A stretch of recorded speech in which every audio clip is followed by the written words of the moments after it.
Un silence qui pourrait coûter la paix.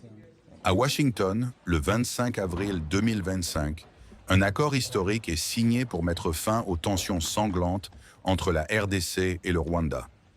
Une scène devait incarner la réconciliation. Thérèse Kaikwamba Wagner tend la main à son homologue rwandais, Olivier Nduhungirehe. Mais lui détourne le regard. Un silence, glacial, révélateur. Ce n'est pas un détail diplomatique, c'est un signal d'alarme. Depuis 1994, la région des Grands Lacs est un cimetière de promesses trahies. 1 million de morts lors du génocide rwandais, des millions de Congolais déplacés, des minerais, coltan, or, cobalt, extraits dans la souffrance, alimentant une économie mondiale qui ferme les yeux. Et au cœur de ce chaos, des accusations persistantes contre Kigali, soupçonné de soutenir des groupes rebelles comme le M23 pour contrôler les richesses du Kivu. Aujourd'hui, malgré la signature d'une déclaration de principe sous l'égide de Marco Rubio, les doutes persistent, parce que l'histoire pèse, parce que les accords de Sun City 2003 et de Goma 2009 ont échoué. Parce qu'à Goma, les habitants disent « Kagame signe, mais ses soldats restent ».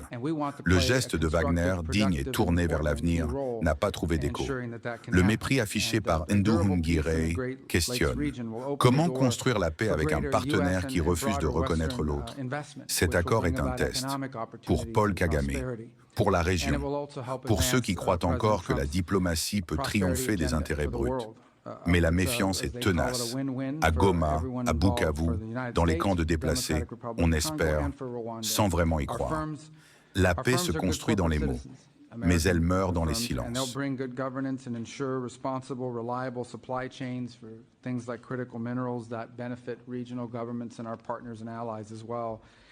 This economic development combined with durable peace, and I would say durable peace comes before economic development, it's impossible to do without the peace.